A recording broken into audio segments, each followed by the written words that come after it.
అనగనగా ఒక అడవిలో ముసలి సింహం ఉంది.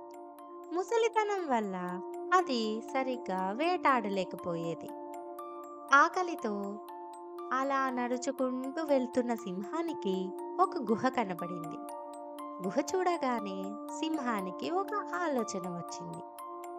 ఇక్కడే కూర్చొని ఎదురు చూస్తే ఏదైనా జంతువు గుహలోంచి బయటికి రాగానే దాన్ని చంపి తినేస్తే నా కడుపు నిండిపోతుంది కదా అని అనుకొని బయటే వెయిట్ చేస్తా ఉంది.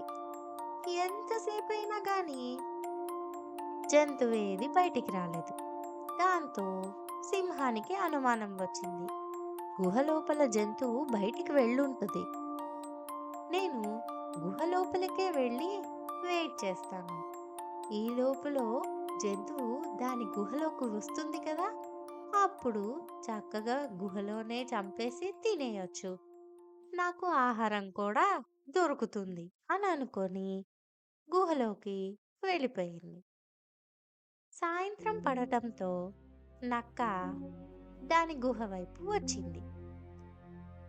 నక్క చాలా తెలివైంది కదా! అది గుహ లోపలికి వెళ్లే ముందే ఏవో జంతువు అడుగుజాడలు కనపడ్డాయి. అమ్మో!